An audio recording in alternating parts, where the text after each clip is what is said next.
welcome everyone. On behalf of the Northern Virginia Events Task Force, allow me to welcome you all to tonight's very special program. As you will see on the screen, there will be prayers, musical presentations, and readings from the writings, followed by a talk given by our special guest, Mr. Shahin Sobhani, who will draw us closer to Abdul-Baha by the talk he has prepared regarding the master's trip to the United States. So we'll begin the program with a beautiful prayer.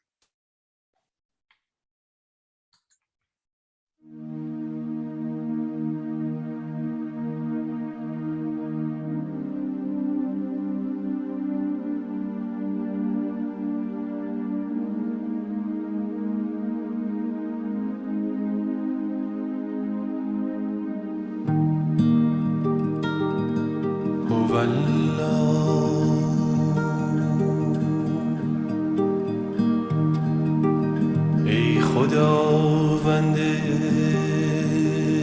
مهربان، قلوب را به نور هدایت کبری منور فرما.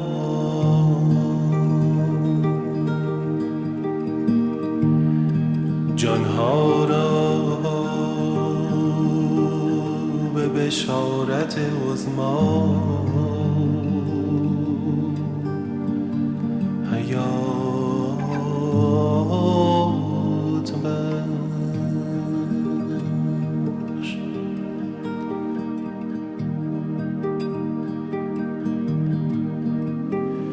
چشما را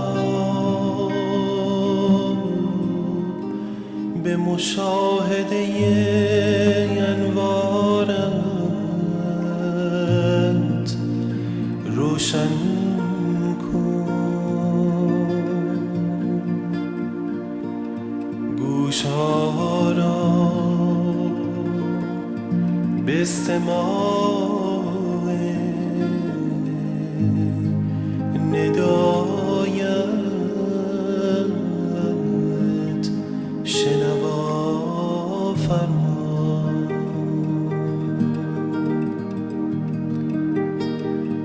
ما را در ملکوت تقدیست داخل نما، به نفسات روح القدس زنده کن.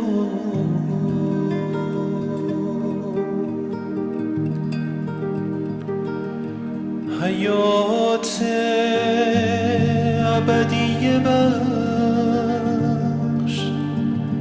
کمالات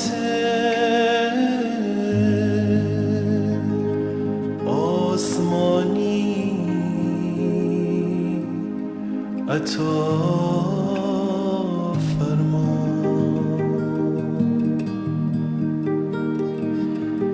خداوندا جانهای ما را فدای خود کن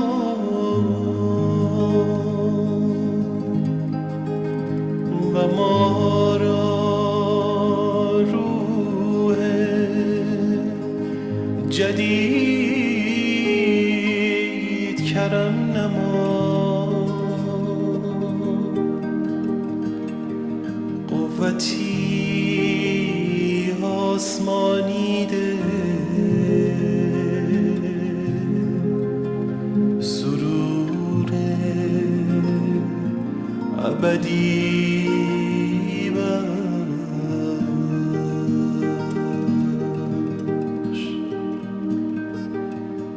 موفق به خدمت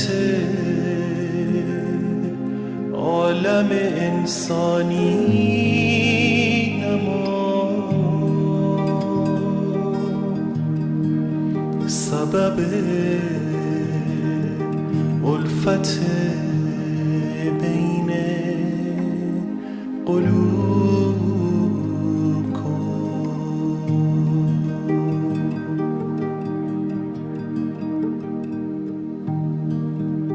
خداوندا ما را از خواب بیدار فرما و عاقل و هوشیار کن تا به اسرار کتاب مقدست واقف گردی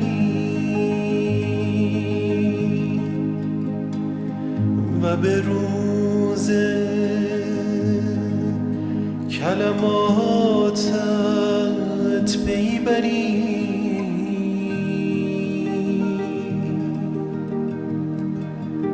تویی مقتدر، تویی دهنده، تویی مهربان.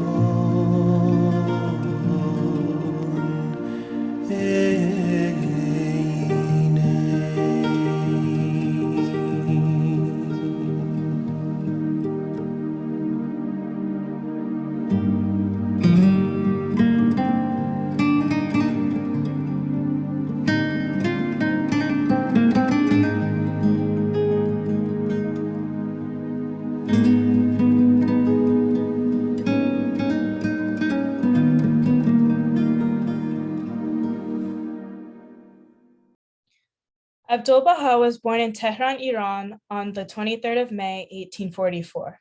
He was named Abbas and was the eldest son of Baha'u'llah and Naval. He was born on the very same night on which the Bab declared his mission. Born with the given name of Abbas, he was named after his grandfather, Mirza Abbas Nuri, a prominent and powerful nobleman. He served as the head of the Baha'i faith from 1892 until 1921. He died on the 28th of November, 1921.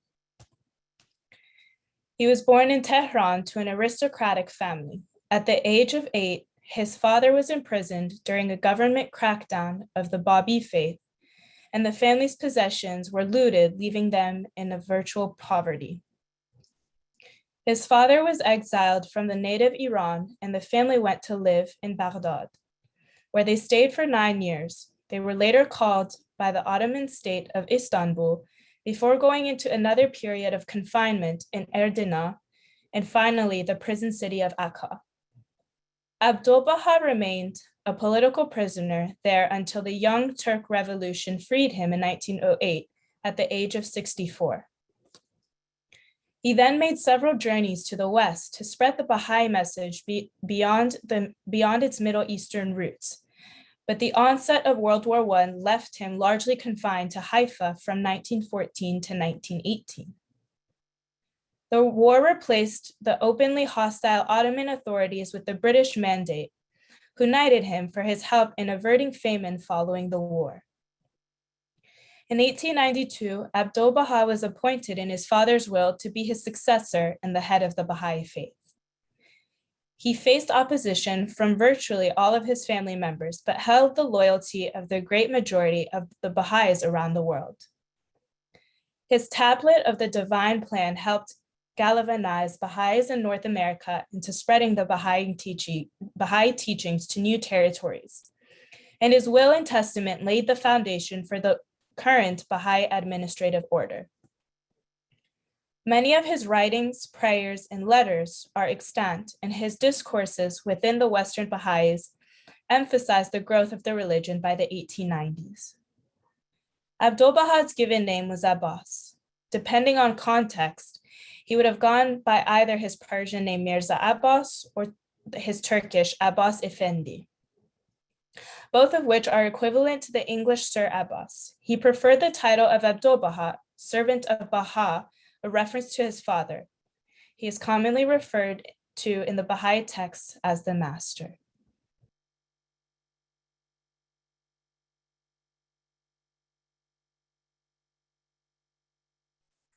We will now hear from Arman Akavan, who will play the santur for us.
Hello, everyone. I'll be reading descriptions of Abdul-Baha.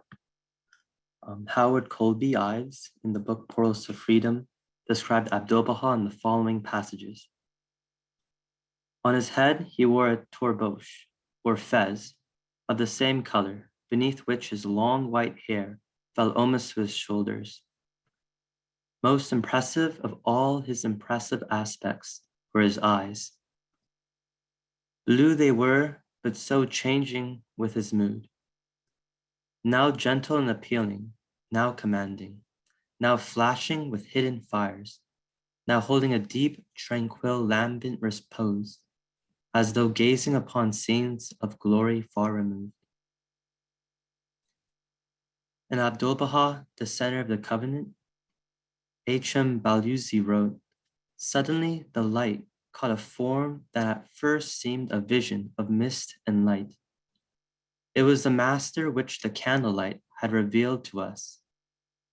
His white robe and silver flowing hair and shining blue eyes gave the impression of a spirit rather than a human being. We tried to tell him how deeply grateful we were at his receiving us. No, he answered, you are kind to come." Again, from Howard Colby Ives in his book Portals of Freedom, he made the following comments. Abdul-Baha certainly revolved around a center vastly different from the ego-centeredness of mankind. He, while outwardly clothed in man's habiliments, inwardly was palpably clothed with the characteristics of God. So plainly was he free from all the laws of the world of nature and liberated from captivity to human susceptibilities that one could not be in the same room with him and not feel the atmosphere of a higher, calmer, nobler world radiating from him.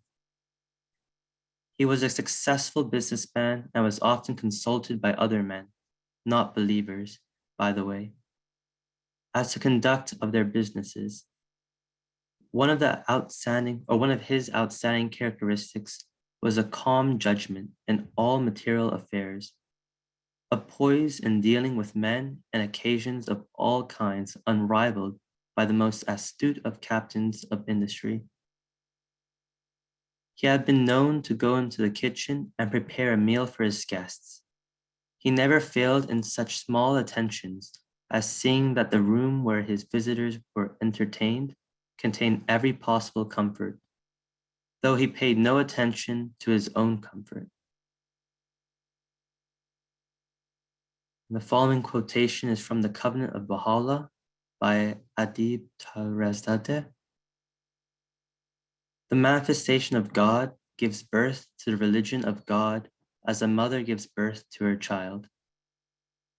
One may observe that if the mother of a child becomes aware that she is going to die, she will entrust her infant to the care of a trustworthy nurse or other reliable person to look after and protect him until he becomes older and able to stand on his own feet and become self-supporting. This is what Baha'u'llah did when he wrote the Kitab-i-Iqdah and appointed Abdul-Baha to assume responsibility for the cause of God, which, in the terms of the above analogy, was passing through the stages of infancy and childhood and needed to be nurtured and cared for. Had it not been for the divine protection vouchsafed to it in the person of Abdul-Baha, the faith of Baha'u'llah left on its own would have been like an orphaned infant without a nurse, and it would have suffered the same fate as older religions did when schisms occurred and the followers divided into many sects.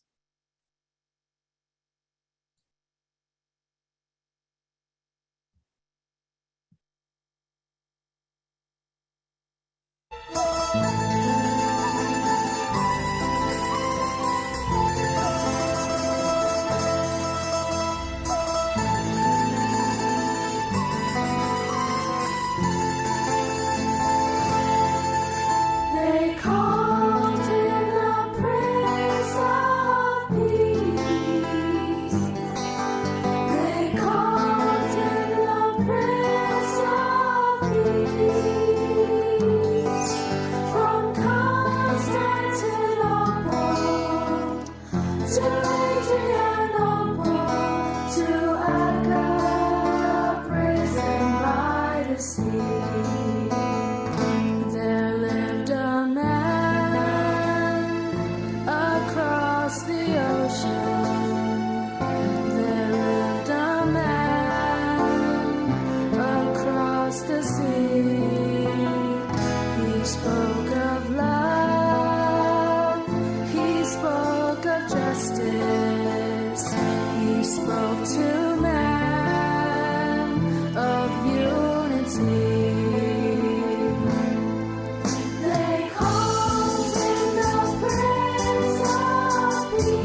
think you'll agree with me that all the beautiful music and readings and prayers have really opened up our hearts and prepared us to listen to this exciting talk that our dear Shahin Sobhani is going to give on the commemoration of Abdul-Baha's trip to the US.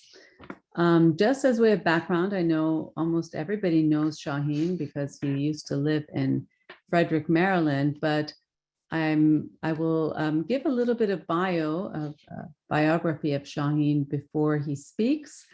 So as I said, Shahin used to live in Frederick, Maryland, and now lives in Oakville, Canada with his family. He is the vice president of BTS, which is a publicly traded Swedish company that focuses on strategy implementation. He's been involved in various Baha'i projects, including onecommonfaith.net, the website. It's an online study of the 2005 Universal House of Justice's document, One Common Faith.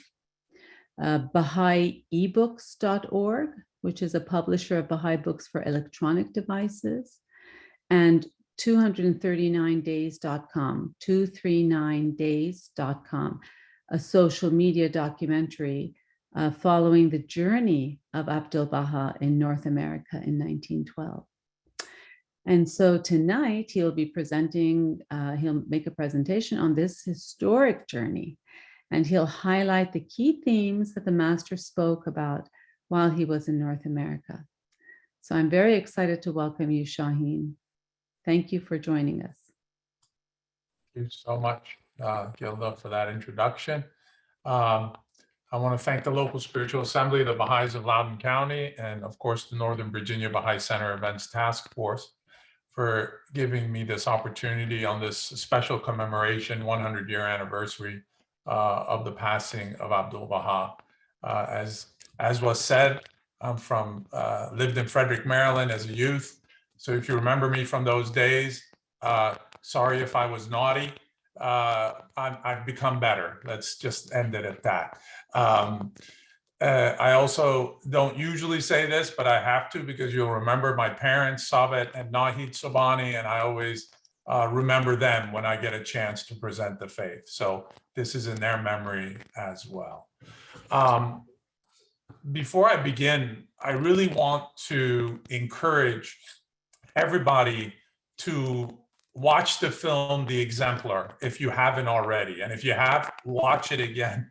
Because for me, I think it's one of the greatest gifts that the House of Justice has given us about the life of Abdul-Baha. It was commissioned by the Universal House of Justice. And because you haven't seen it, I don't want to give too much away, but it's really a historic picture in that regard. And it goes through what Abdul-Baha had accomplished and is still accomplishing 100 years after his passing. So I highly suggest you watch that film, The Exemplar. For my presentation tonight, I will be focusing on the historic trip of Abdul-Baha in 1912 to North America, where he spent 239 days. And for the last 5 to 10 minutes of my presentation, I'm going to share some images of the funeral rarely seen and an account of his passing by Curtis Kelsey, who was there when the master passed away. So there'll be some special moments at the end of the presentation. Before we look at his journey, I think it's important to set the stage of the journey itself. You know, as was read, Abdul-Baha was born on the first night of this revelation, May 23rd, 1844, when the Bab was declaring his mission to Mullah Hussein. And he was a prisoner most of his life. And he's very unique in religious history because Baha'u'llah, in his own hand, wrote a will and said that he was his successor. So it's unequivocal. He is clearly the successor of the faith, and that makes him very unique because we have never had that in religious history. And of course, as we know, Baha'u'llah called him the mystery of God. So that should already tell you a lot. You should know that in his own words, he has said he had entered a prison as a youth and he left it as an old man. You know, he never in his life had faced a public audience, had never attended any school. He had never moved in Western circles and was not familiar with Western customs and language. But he stood at the pulpit and platforms of the chief capitals of Europe and the leading cities of North America. And he gave talks about his father's faith, the origin of the prophets, the unity of the human race, and how he tied the aspect of unity of God, religion, and man. When he arrived in the shores of North America, the newspapers called him, and these are some quotes, Apostle of Peace. It was said by the Stanford University president. He wrote, "He will surely unite the East and West, for he treads the mystic way with practical feet." There's no doubt among thinking people, this is from a columnist, her name was Carew, who wrote that this man represents in great degree the growing and evolving spirits of our times. Let him visit any bank, factory, office building, church, and everything is laid aside, and eyes bulge and ears listen until he takes his departure. So Abdul-Baha literally captured everyone's attention everywhere he went. Let's not forget, he was 68 years old when he started this trip. And I'm going to go through some of the highlights of the trip. In 2012, in April, a couple friends and I got together, and through my company, we decided to document this trip literally every day, exactly 100 years later. And that's why it became a social media documentary. The website is 239days.com. I will be using that website in the presentation. But as we were doing our research, we hired 4 people for a year and a half to do this project. And some of the research that was shown and what we found out, we believe that Abdul-Baha spoke to over 100,000 people in these 239 days. This isn't without Instagram, no Twitter, no email, no internet. He still reached literally from his mouth to their ears about 100,000 people. So this is an incredible journey, a historic journey that we believe historians will be writing about for many years to come. The 3 themes that he focused on when he spoke was on racial unity, the peace movement, and the equality of women and men. It's interesting he focused on these topics. As you would see today, all these topics are as important as when he spoke to them, especially the one on race, which was very dire in that period. He hit it head on. You should know that he was invited to come to North America in 1908, and Abdul-Baha said no. And he said, the reason I say no is because Black Baha'is and white Baha'is did not meet. And he said, until you meet and you through action show your unity, I will not come. And that's why the Baha'is immediately started meeting. Even in some states it was illegal. They started meeting, and Abdul-Baha finally agreed and came to North America. So let us begin the trip.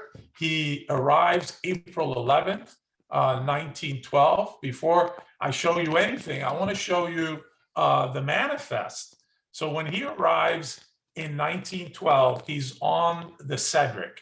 And when he's on the Cedric, they always stopped at the port in Manhattan before they came. And the reason for that is immigration officers would come on the ship, they would ask the questions, and most of these people were actually health officials to make sure no disease comes into the country.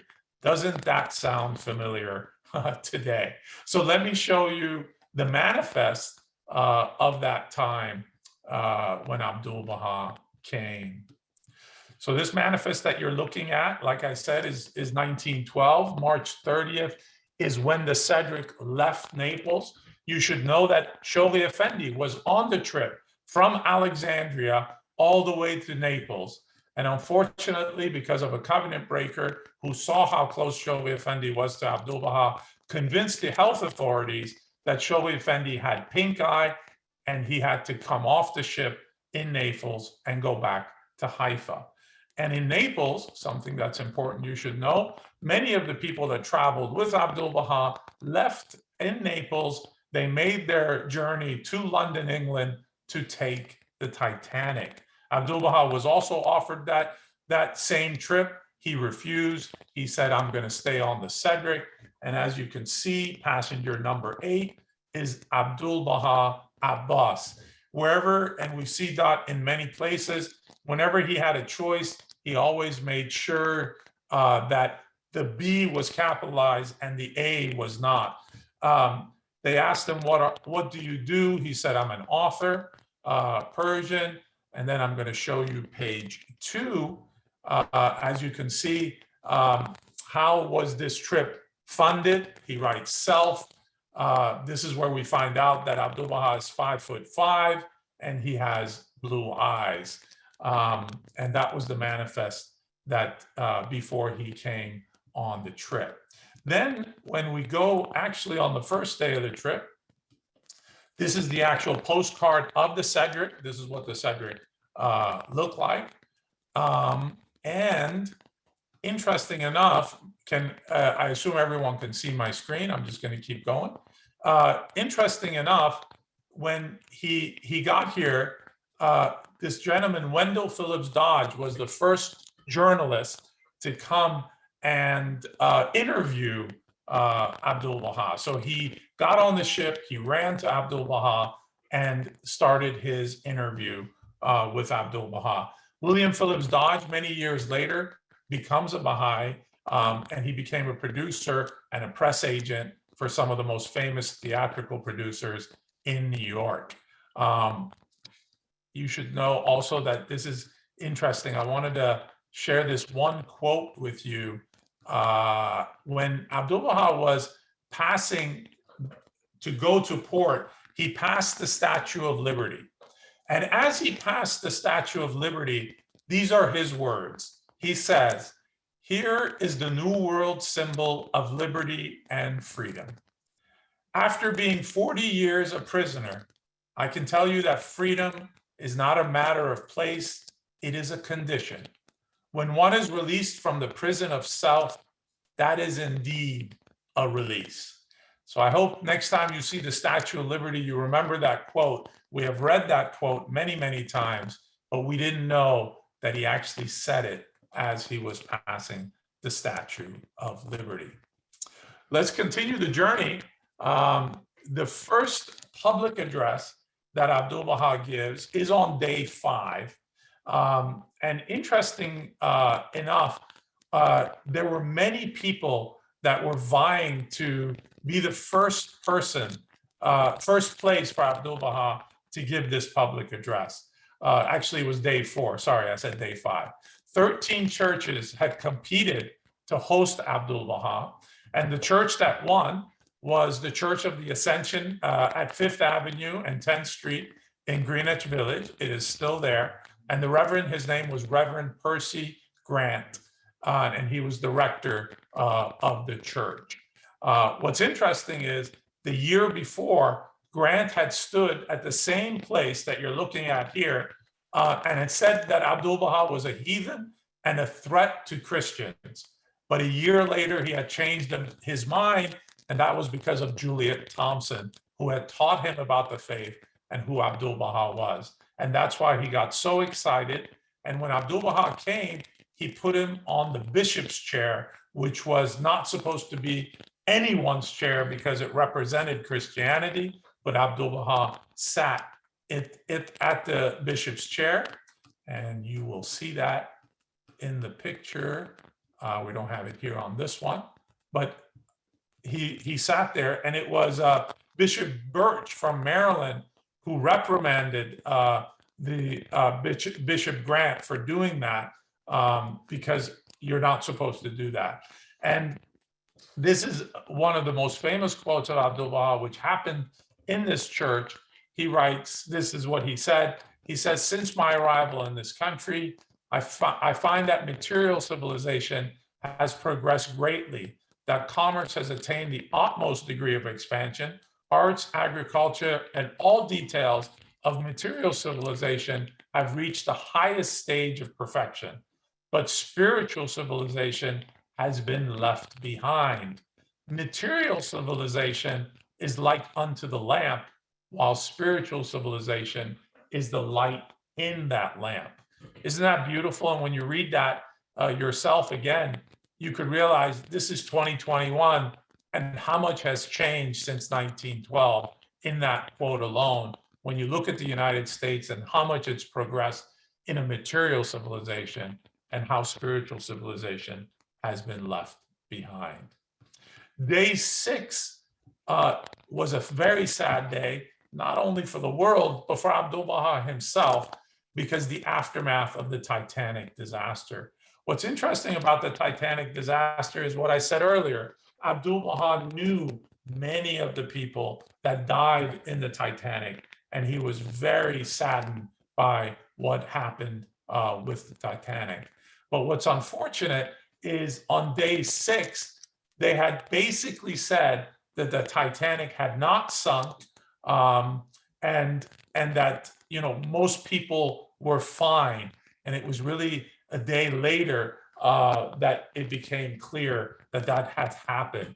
And this is the first time, at least I have read, the concept of fake news was mentioned, because the American people was deceived. This is a picture from 1912 that we found. It's a very clear picture. It feels like yesterday. And it was President Taft that was very, very upset that someone just with a simple telegraph could send to the world the wrong message. And this is a quote that I want to read from Taft himself. He says, "The deception of the American people yesterday in the use of wireless telegrams that now are known to have had no foundation of fact for their statements was taken up and discussed. These must have been pure inventions, and inventions of a cruel and heartless kind." Sound familiar with the way that the internet is used today, and how people are deceived just by fake news is something that was already started in 1912. And of course, Abdullah makes his famous statement about the responsibility of newspapers, where he says newspapers are a mirror which is endowed with hearing, sight, and speech. Those who play for their own little selfish ends give no true light to the world and perish of their own futility. So let's keep going. We're going to go to Washington, D.C., very close to where everyone is here. And it's in Washington, D.C. that he attacks the racial dimension. It is here where he mentions that race is the most challenging issue. And if it's not resolved, it could be the destruction of America. Very heavy statements from the beloved master about race. And it's here in this particular place. Let me actually go to the day before, which I have here. It is here on day 13 where he visits Howard University, and Louis Gregory gets Abdul-Baha a chance to speak to 1,600 students. Abdul-Baha was very, very happy here because it was a mixed crowd, and he says it immediately. "Today I am happy, for I see white and black sitting together." And then he proceeds to give his talk about the issue of race. This is the Rankin Chapel where he spoke at Howard University, and it still is there today. But I wanted to point out the day 14. This is also in the movie. This is where Abdul-Baha is talking to Louis Gregory at the Persian embassy, and Louis Gregory leaves very quietly, and Abdul-Baha goes into the luncheon where it's a very formal setting, and he says, "Where's Mr. Gregory? Please bring Mr. Gregory."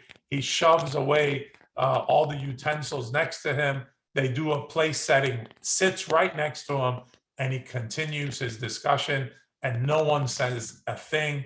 And Louis Gregory, a black man, sits next to Abdul-Baha, and they have their lunch and their discussion. So Abdul-Baha didn't talk about it, he put it into action. And this is the Ali Qoli Khan, who was the Persian charge d'affaires, who was responsible for that luncheon that day. So let's continue. Let's see where we go next. As you'll see, we will now go to, this is something that most people actually don't know about. And that is that Abdul-Baha was asked to come to the White House to meet President Taft. And he did go on day 17 to 1600 Pennsylvania Avenue. He's on the carriage with Mrs. Parsons, and they're going, and Dr. Farid, and they're going to the White House. As they arrive to the White House, it becomes clear that the meeting will not happen. The chief of staff of President Taft comes out and says that the president had been traveling. It is a presidential election, had arrived at 4 a.m. in the morning, and therefore cannot meet with Abdul-Baha. Abdul-Baha gets back in the carriage and leaves. But what I wanted to tell you is interesting. He leaves and he stops at a bunch of elm trees. This is in Mrs. Parsons, this picture at DuPont Circle in Washington, D.C., this picture.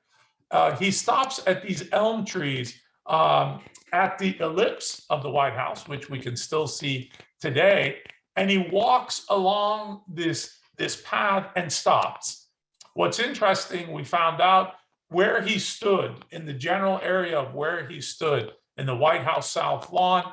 It was President Coolidge, who 11 years later to be exact, lights the first national Christmas tree, exactly where Abdul-Baha was standing in 1912. So next time you see the tree being lit by the President of the United States, remember that Abdul-Baha was there 11 years before that, which again brings how close Abdul-Baha is to us, because we could actually see where that occurred.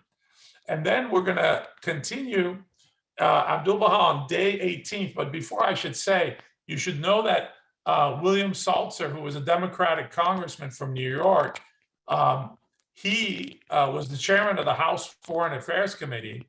And when he met Abdul-Baha, he said that after talking to Abdul-Baha, he felt like he was speaking to the prophet Elijah and Moses.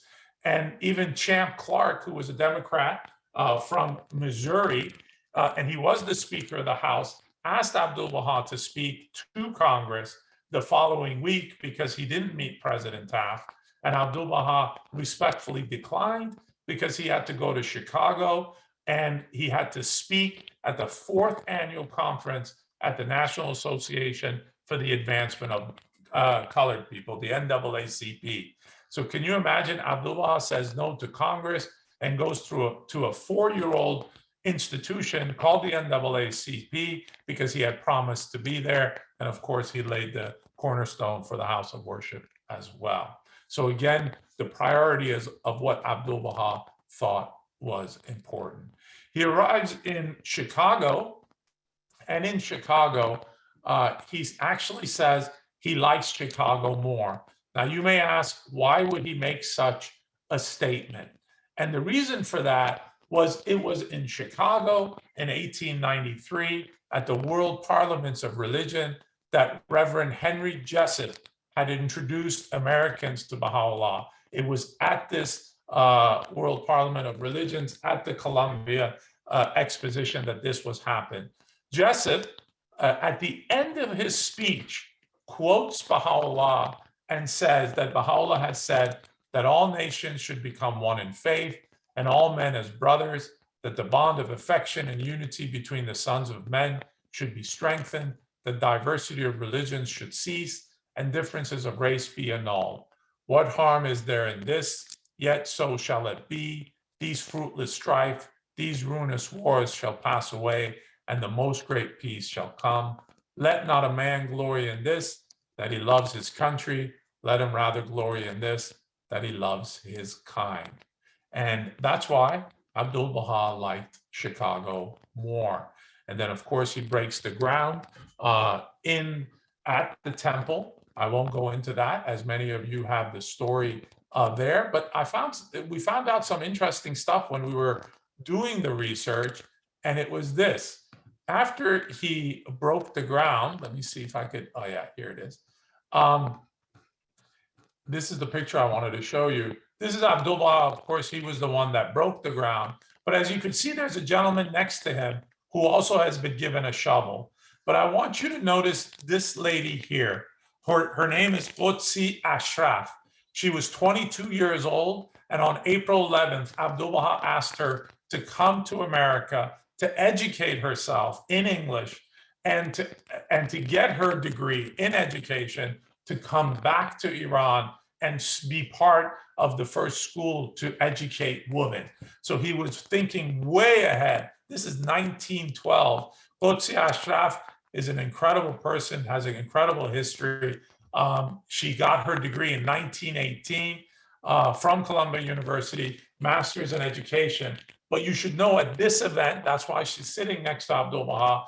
Abdul-Baha gives her a shovel and says to her, "It is now your turn to break the ground, and you represent all women of the East." And that's exactly what she does. So I wanted to show you this one real quickly, because this was an interesting story. When he was in Chicago, Abdul-Baha stayed at the plaza in Chicago, and he asked that he wanted to be alone. And he went across the street where there was Lincoln Park. He had a special connection to Abraham Lincoln. And one connection is he asked none of his entourage to come. He went by himself. He stood in front of this statue for a good 15, 20 minutes. And we have no idea why, but he stood there for 15, 20 minutes before he came back to the hotel. And of course, we know the history of Lincoln.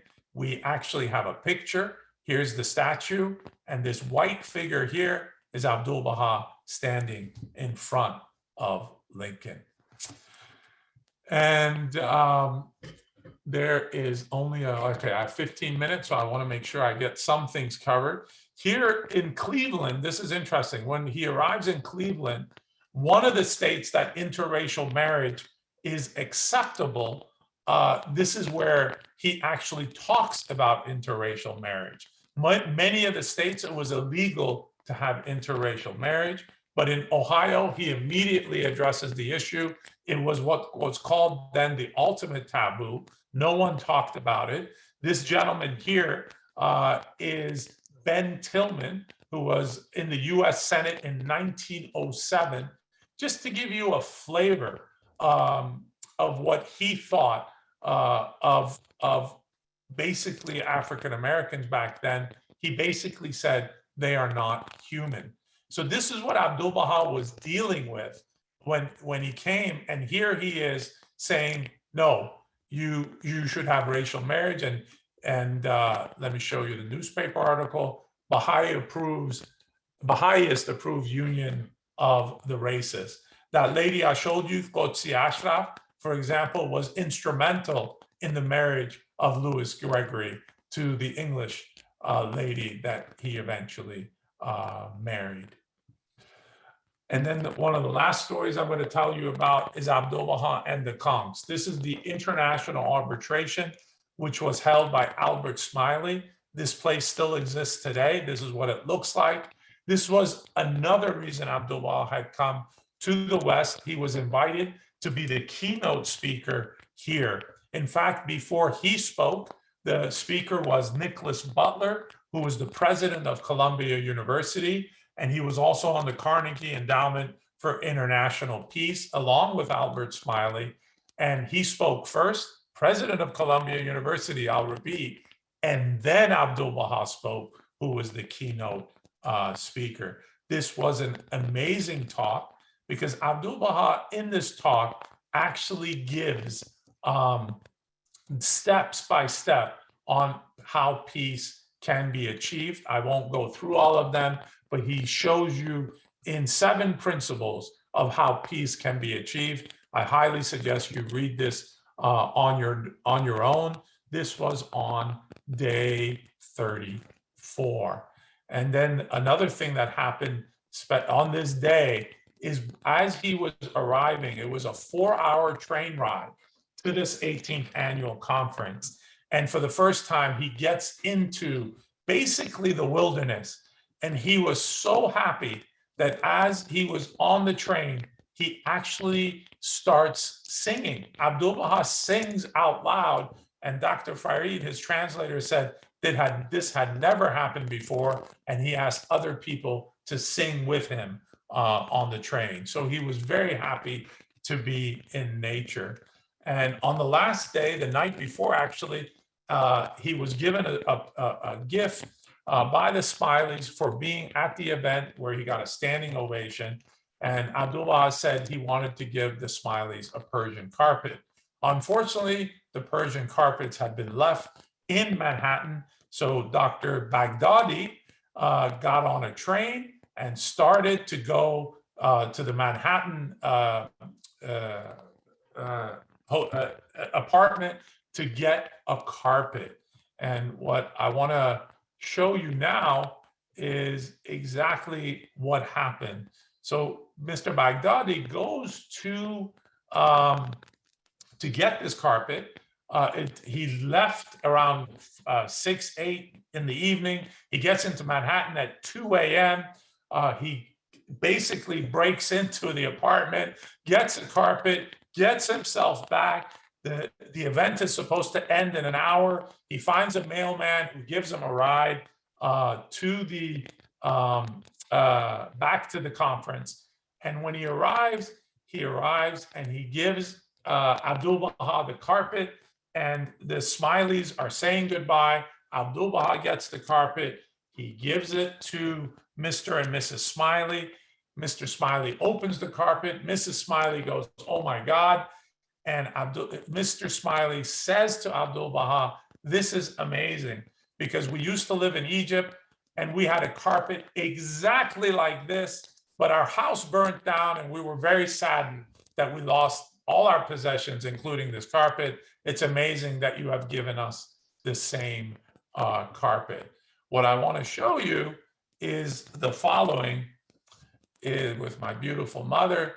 This is the actual carpet. There was a wedding there, and the conference center found out that we were Baha'is and it was a Baha'i wedding, and they have this carpet as a special gift to the center, and they brought it out for us to see. So this is the actual carpet that was given by Abdul-Baha to the Smileys. You should know they have a what they call a Hall of Fame of the most prominent people that have always visited the center, and Abdul-Baha is very prominent in that Hall of Fame, as you see here. So this is interesting part. I have many more stories, but I'm gonna stop here because I promised to stay on time, and I want to spend the last 10 minutes of my presentation to talk about the funeral and the passing of Abdul-Baha. The first thing I want to do before I do that is talk about the end of this trip. I put all the cities, as you can see. I won't read them all, but these are all the cities that Abdul-Baha visited on his trip to North America, and of course, including Canada. He was in Canada for 10 days. And I want to read this quote from Baha'u'llah, where, can you see my screen? I just want to make sure, is everyone good? Just a thumbs up? Yes. I just want to read this quote from Abdul-Baha, from Baha'u'llah, I'm sorry, about Abdul-Baha when Abdul-Baha was in Beirut. Baha'u'llah says, "Blessed, doubly blessed, is the ground which his footsteps have trodden, the eye that hath been cheered by the beauty of his countenance, the ear that hath been honored by hearkening to his call, the heart that hath tasted the sweetness of his love, the breast that hath dilated through his remembrance, the pen that hath voiced his praise, the scroll that hath borne the testimony of his writings." So ending the trip part of it, just remember that all these cities, and of course, you are in Washington, the places that he visited, the White House, for example, Mrs. Parsons, DuPont Circle, these are very familiar things for us. And what Baha'u'llah says, how blessed his footsteps are where he had trodden. The other thing I wanted to say is we have a lot of history of Abdul-Baha and of course what he did, especially for the faith, but what he did for the greater public is also should be mentioned. This is a picture where Abdul-Baha becomes a knight. This general is representing the queen, and usually you're supposed to kneel. Abdul-Baha takes a chair and he sits in front of the flag, for example, because the worldly recognition was not important for him. And as you could see the picture of the gentleman holding the actual seal of his knighthood is Badi Bushri, the father of Professor Bushri, who lived in the area, as you know. So this is an example of what he did. And another story I want to tell you is that in Akka, so many people came to Abdul-Baha and they didn't go to government officials because they knew people would listen to Abdul-Baha and for guidance and to solve their conflicts. One gentleman came to Abdul-Baha and said there's a person named Mahmoud, who Abdul-Baha knew well, that had his property and would not give him his property. And he demanded that Abdul-Baha say something to Mahmoud. Abdul-Baha said, I will, but this gentleman would not leave and said, we need to take care of this now. Abdul-Baha took a piece of paper, wrote one sentence, gave it to him, and said, give this to Mahmoud, everything will be resolved. The gentleman was confused, but he didn't have the audacity to ask for more. He said, yes. He went to Mahmoud, and the story goes that Mahmoud said, why are you here? I told you I don't want to work with you. I'm not going to give you anything. And he said, I have a note from Abdul-Baha that he wanted me to only give to you. He said, okay. He read the note. He immediately started crying and said, the property is yours. I don't want anything to do with it. We finally have received this note, and the note is the following. It says, "O Mahmoud, you are praised in both worlds. Leave the earth for the people that are earthly." And that's why Mahmoud did what he did. So these are just very small examples of some of the things that Abdul-Baha did. Now, for the last 5 minutes, I want to share this beautiful little 2-minute excerpt from Curtis Kelsey, who was about 21, 22 years old and got to Haifa before Abdul-Baha passed away. And Abdul-Baha asked him to help light the shrine of the Bab and Baha'u'llah. And this is a picture of Curtis Kelsey in 1965. And what I want to show you or let you hear just for a second is this 2 minutes of what Curtis Kelsey said, because he was there at the night that Abdul-Baha passed away. Just be aware, this is a recording of 55 years ago. It's a little muffled, but I will say a few things about it. And one night we were awakened about 1:30 in the night and pounding on our bedroom door and said, get up, the master, the master. Well, Kuzid and Vakalapu and I were out of that room in no time flat. We tore over to the master's house. As I walked in the room where the master was, there was Dr. Krug, and Abdul-Baha had just passed away, and he was closing his eyes as we walked in the room. Well, no one expected Abdul-Baha to pass away.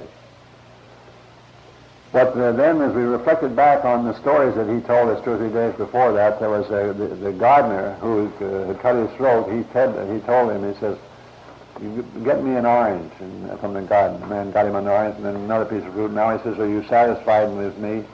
And the man didn't know what he was talking about. But then another man was up on the Mount Carmel, a very strong man. And I walked up to this man who was a Baha'i there, working around the garden. He says, you are a strong man. He says, couldn't you carry me away to a place where I could rest? Well, the man didn't know what he was talking about. But when they lowered the coffin of the master down through the floor of the shrine, this Persian who Abdu'l-Bahá had spoken about 2 or 3 days, had to carry the entire weight of the coffin to its final resting place.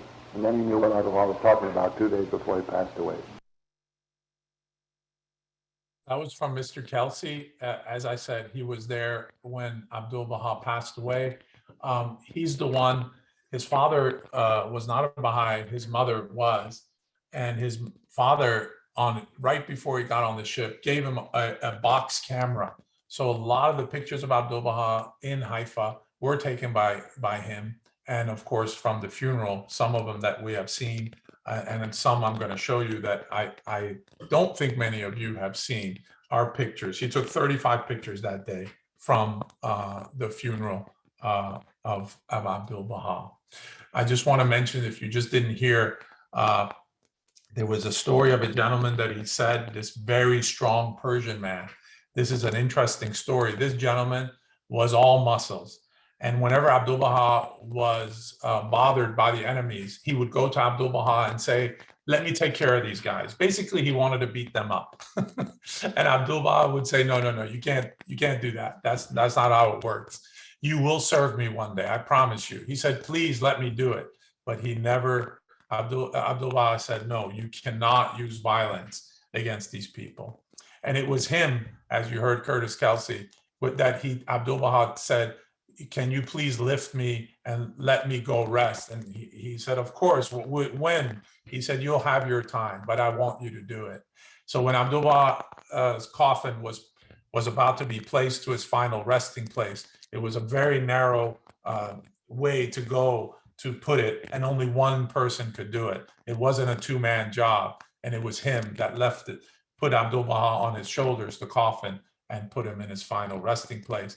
And the story is that he was sobbing and saying, thank you for letting me serve, but this is not the way I wanted to serve. So it's an incredible story of the passing. I'm going to share a few images of that passing, of that day, and the presentation will end.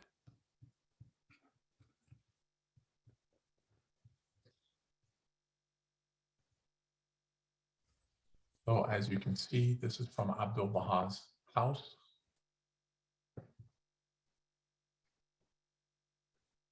People of diverse backgrounds, as we know.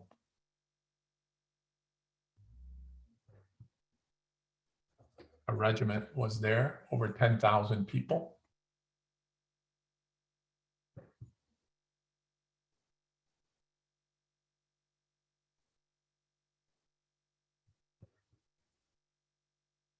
This is the picture that many of us have seen. You can see the sea in the background. This is a close-up of that picture.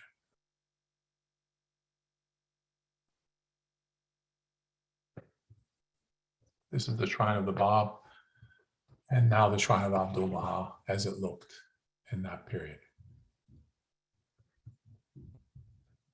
I wanted to show you this. This is the actual metal tube in which the will and testament of Abdul-Baha was placed. And as you know, it was underground in Abdullah Pasha. So this tube held the will and testament, which is our administrative order today.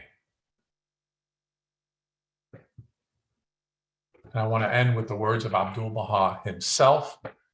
And it's, remember, whether or not I be on earth, my presence will be with you always.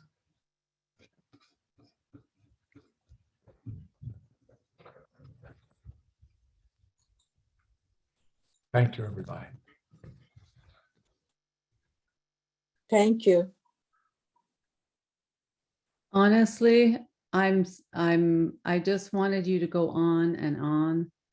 You really, really, really transported us and took us on this journey that I know you've worked very hard on the websites that you, the 239days.com that this was coming from. I'm going to post it in the chat for people to access all three of the websites. You just took us to all through the journey and gave us Abdul-Baha again. And I was personally thinking after the centenary was over of the passing of Abdul-Baha, how sad I was, because these days were all filled with, all these videos and movies and presentations and talks. And I'm so happy that you agreed to do this for us and really keep Abdul-Baha in the forefront of our hearts and our lives.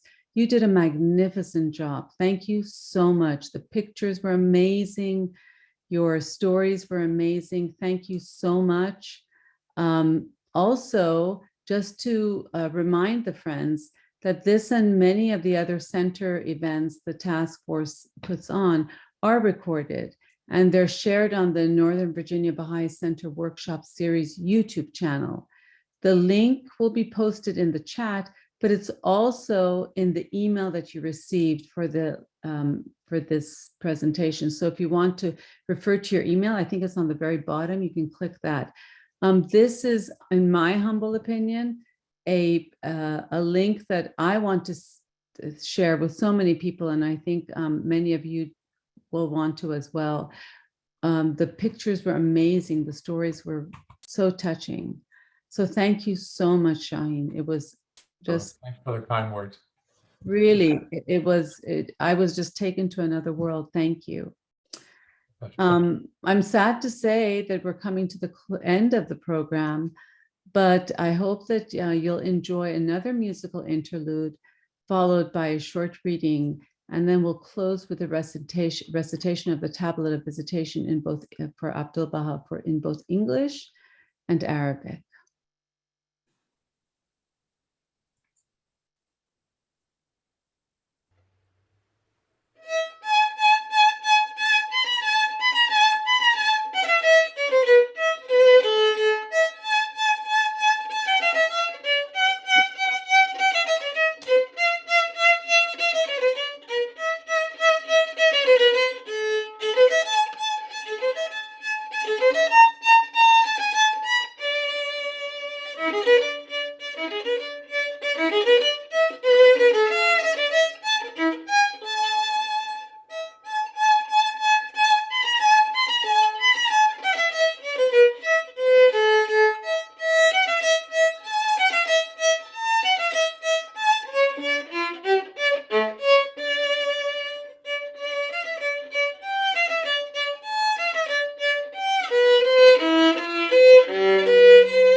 That was beautiful, Paymana. Thank you so much.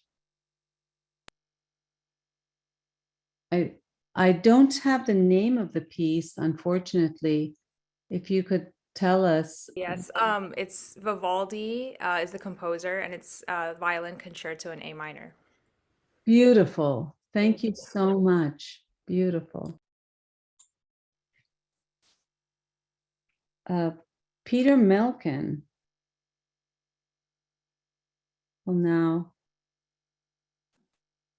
share some readings from the writings. The will of the divine testator is this. It is incumbent upon the Ahsan, the Afnan, and my kindred to turn, one and all, their faces towards the most mighty branch.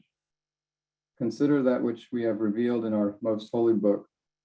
When the ocean of my presence hath ebbed, and the book of my revelation is ended, turn your faces toward him whom God hath purposed, who hath branched from this ancient root. The object of this sacred verse is none other except the most mighty branch. Thus we graciously revealed unto you our potent will, and I am verily the gracious, the all-powerful. Verily God hath ordained the station of the greater branch to be beneath that of the most great branch. He is in truth the ordainer, the all-wise. We have chosen the greater after the most great, as decreed by him who is the all-knowing, the all-informed. Look at me, follow me, be as I am. I take no thought for yourselves, or your lives, whether ye eat or whether ye sleep, whether ye are comfortable, whether ye are well or ill, whether ye are with friends or foes, whether ye receive praise or blame. For all these things ye must care not at all. Look at me and be as I am. Ye must die to yourselves and to the world, so ye shall be born again and enter the kingdom of heaven. Behold the candle, how it gives light.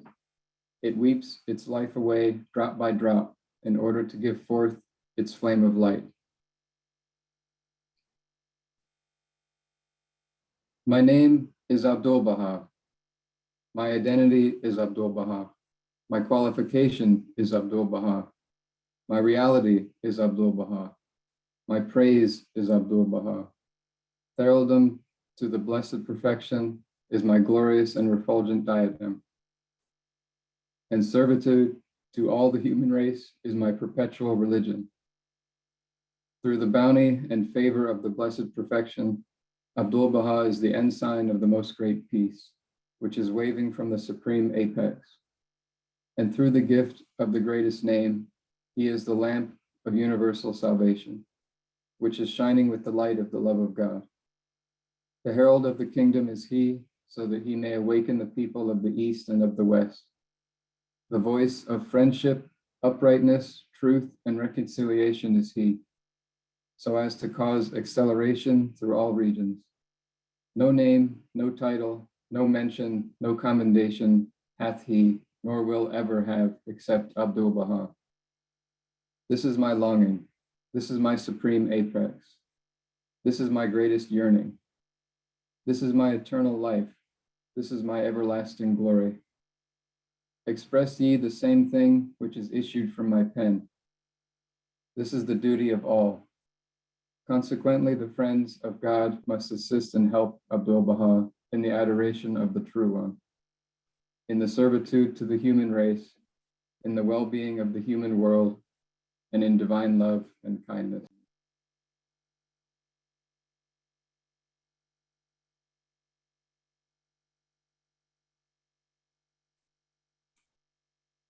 The Tablet of Visitation of Abdul-Baha. He is the all-glorious. O God, my God, lowly and tearful, I raise my suppliant hands to thee and cover my face in the dust of that threshold of thine, exalted above the knowledge of the learned and the praise of all that glorify thee. Graciously look upon thy servant, humble and lowly at thy door, with the glances of the eyes of thy mercy, and immerse him in the ocean of thine eternal grace. Lord, he is a poor and lowly servant of thine, enthralled and imploring thee, captive in thy hand, praying fervently to thee, trusting in thee, in tears before thy face, calling to thee and beseeching thee, saying, O Lord my God, give me thy grace to serve thy loved ones. Strengthen me in my servitude to thee. Illumine my brow with the light of adoration in thy court of holiness and of prayer to thy kingdom of grandeur. Help me to be selfless as a heavenly entrance of thy gate, and aid me to be detached from all things within thy holy precincts. Lord, give me to drink from the chalice of selflessness. With its robe, clothe me. In its ocean, immerse me. Make me as dust in the pathway of thy loved ones, and grant that I may offer up my soul for the earth, ennobled by the footsteps of thy chosen ones in thy path, O Lord of glory in the highest. With this prayer does thy servant call thee at dawntide and in the night season. Fulfill his heart's desire, O Lord. Illumine his heart, gladden his bosom, kindle his light, that he may serve thy cause and thy servants. Thou art the bestower, the pitiful, the most bountiful, the gracious, the merciful, the compassionate.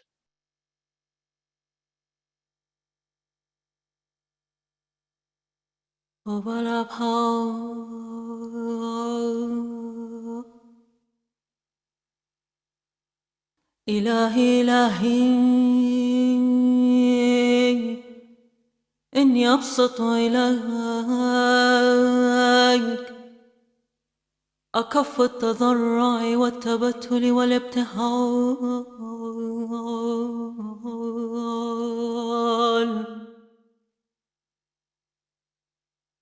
وأعفر وجهي بتراب عتبة تقدست عن إدراك أهل الحقائق والنعوم من أولي الألباب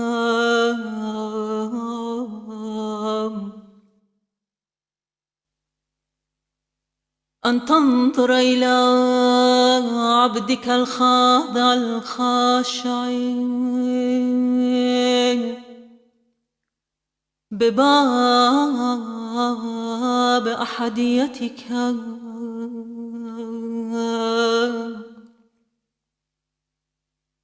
بلحظات أعين رحمانيتك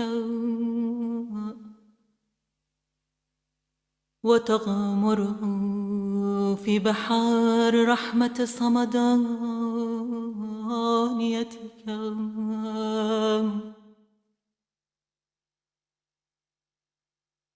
أي رب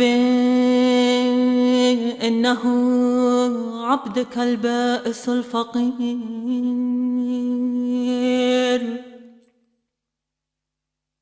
ورقيقك السائل المتضرع الأسير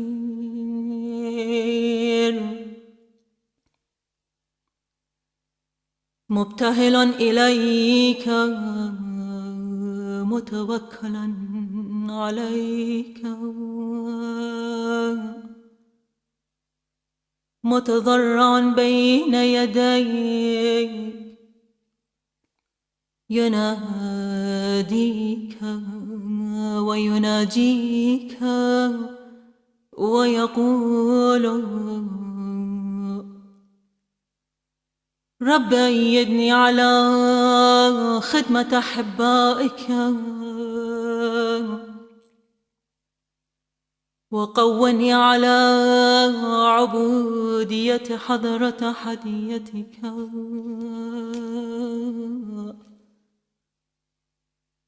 ونور جبيني بأنوار التعبد في ساحة قدسك والتبتل إلى ملكوت عظمتك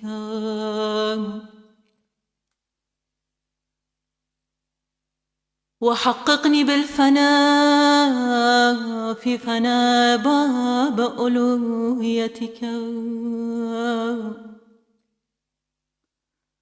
وأعاني على المواظبة على الانعدام في رحبة ربوبيتك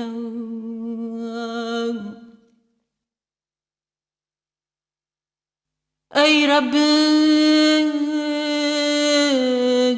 أسقني كأس الفناء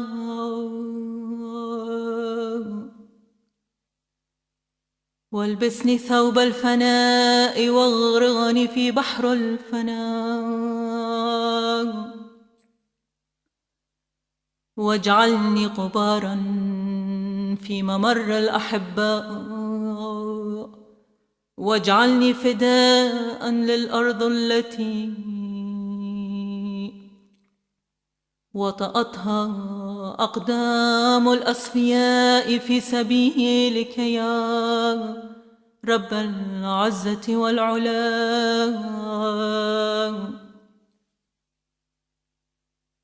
إنك أنت الكريم المتعال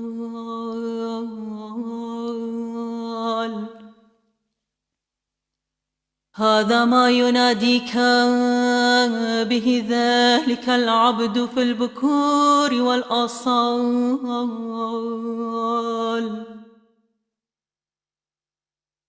أي رب حقق آماله ونور أسراره واشرح صدره وأوقد مصباحه في خدمة أمرك وعبادك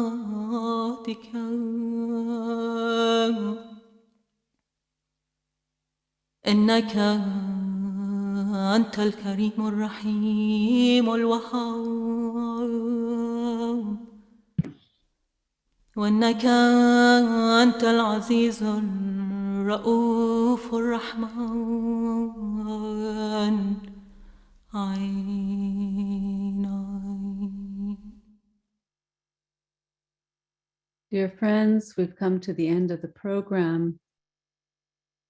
Thank you so much for joining. And please remember to look for future programs that this task force is going to present for us. Thank you to the task force.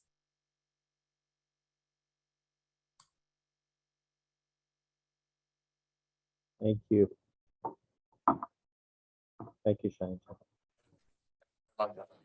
Thanks, Gil. everyone. Thank you very much, Everyone. Very everyone. nice.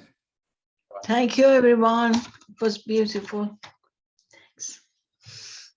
So nice to see everyone. Thank you so much. Thank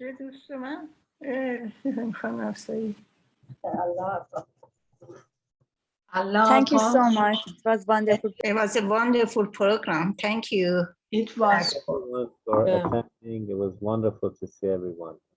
Thank you. Thank you. Thank you. Good night, everybody. Good night. Good night. Good night. Night.